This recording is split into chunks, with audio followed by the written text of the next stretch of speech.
Distinguished citizens of Bihar, respected elders, youth of this historic land, and fellow architects of India's future. Today, I do not come before you merely to speak about politics or capital. I come before you to speak about destiny. Because Bihar is not an ordinary state. This is the land that gave the world governance before modern states existed. This is the land of Chanakya, who taught statecraft to civilizations. The land of Gautam Buddha, who gave humanity a philosophy of consciousness. The land of Aryabhat, who measured the cosmos when much of the world still feared the dark. The land of Nalanda University, where knowledge traveled across continents in search of wisdom. And yet today, millions of our people still leave this sacred soil in search of dignity, employment, healthcare, and opportunity. No civilization declines because its people are incapable. It declines when governance loses imagination. For decades, Bihar has been trapped between memory and potential. We debated caste while our youth boarded trains. We celebrated slogans while industries disappeared. We distributed promises while villages drowned in floods. We normalized migration as destiny. But I say to you today, migration should be a choice of ambition, not a compulsion of survival. The greatest tragedy of Bihar is not poverty. It is the institutionalization of lowered expectations. And that must end now. Because Bihar does not lack talent, nor labor. It does not lack intellect, nor resilience. Bihar lacks one thing: a system designed to convert human potential into economic power. And that is what the next era of governance must build. Today, I present not a speech of emotion alone, but a governing blueprint, real architecture, and an expectation for execution. Because governance is not poetry unless it improves human life. So let's begin with the first transformation, from survival economy to productive economy. The future of Bihar cannot be built on migration, subsidies, and dependency. A state of Bihar's scale cannot survive by exporting labor while importing prosperity. Every district must become an economic engine with measurable productivity targets. Darbhanga and Muzaffarnagar must become agro-processing and food export hubs. Gaya must become a global spiritual and cultural tourism corridor. Begusarai must emerge as an energy and manufacturing cluster. Bhagalpur must become a modern textile and silk innovation center, and our dear Patna must become the governance, fintech, and knowledge capital of Eastern India. No district should survive on subsidies alone. Every district must produce wealth. Let us together build integrated industrial corridors connected to freight rails, logistics, and national economic routes. Let's establish plug-and-play manufacturing zones with time-bound approvals. We must create also a Bihar Diaspora Investment Authority to bring back Bihari entrepreneurs, engineers, doctors, and investors from across India and the world. We should support MSMEs through state-backed credit guarantees and rural enterprise clusters connected to the digital marketplaces. And let me say this clearly, the future economy of Bihar cannot be built only by government jobs. A society cannot become prosperous when millions compete for a few thousand vacancies. The government's role is not merely to employ people, the government's role is to create an ecosystem where enterprise becomes an inevitability. The second transformation, from broken systems to human capital. The true wealth of Bihar is not beneath its ground. It walks on 2 feet. But far too long, our systems have failed our people. An education system that produces migration instead of innovation is failing its purpose. A healthcare system that depends on geography is failing human dignity. A governance system weakened by corruption and administrative leakages weakens public trust. This must change fundamentally. I repeat, a fundamental change is needed. Every government school needs to be digitally mapped and performance audited.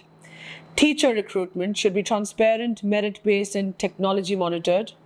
AI-enabled classrooms and multilingual digital learning systems must reach rural Bihar. Every district necessitates advanced skill institutions aligned with the industries of the future, including, but not limited to, artificial intelligence, agri-tech, robotics, renewable energy, logistics, healthcare technology, and advanced manufacturing.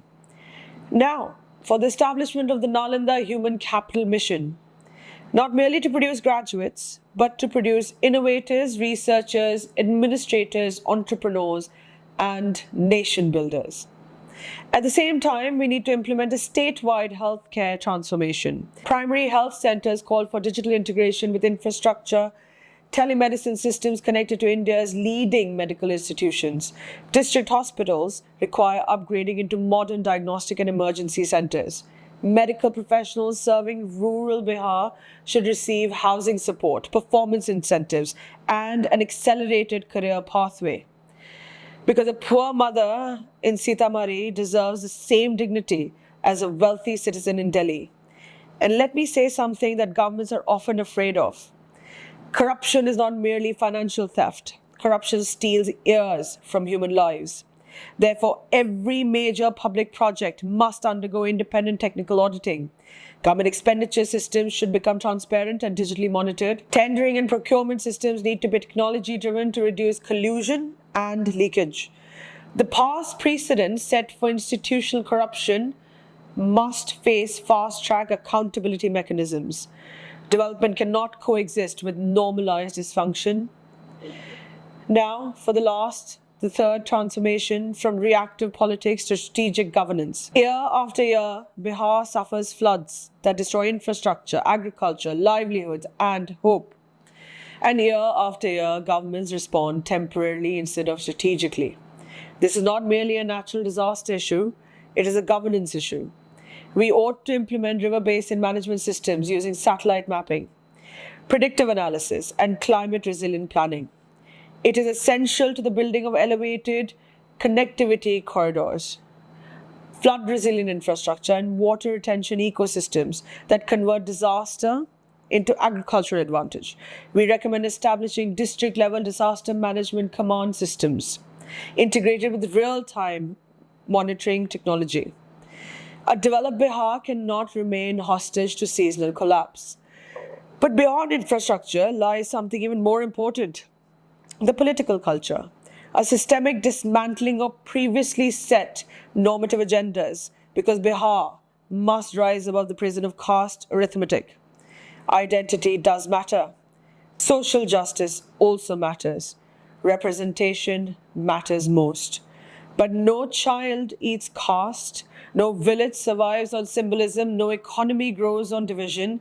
The next political revolution of Bihar must not be caste versus caste.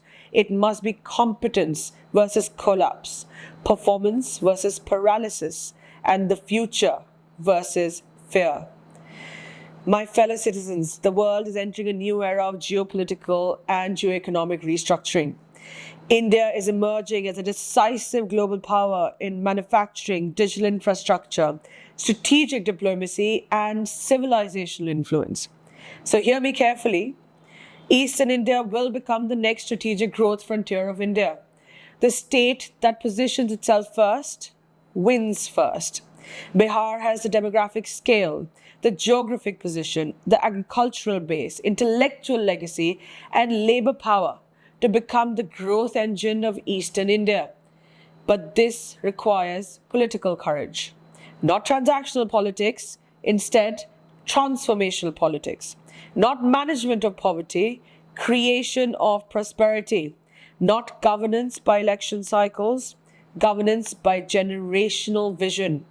And to the policymakers of India, to economists, planners, institutions, and the national leadership who watch Bihar so carefully, understand this: if Bihar rises, India rises differently, because Bihar represents the unfinished economic question of the Indian Republic. A developed Bihar would not merely transform one state, it would alter migration patterns, labor markets, eastern faith systems, food processing networks, industrial geography, and the social architecture of India itself. This is not a regional project. This is now a national strategic imperative. And so today I say to every young Bihari, do not merely ask what Bihar failed to give you. Ask what your generation must build that previous generations could not. History is watching us, not because Bihar is weak, but because Bihar is awakening. And when Bihar awakens, it does not whisper, it reshapes civilizations. The next chapter of Bihar will not be written in the language of backwardness. It will be written in the language of capability, innovation, discipline, enterprise, dignity, and vision. Because this land once illuminated the world, and a land that once gave light to civilization can never remain in darkness forever.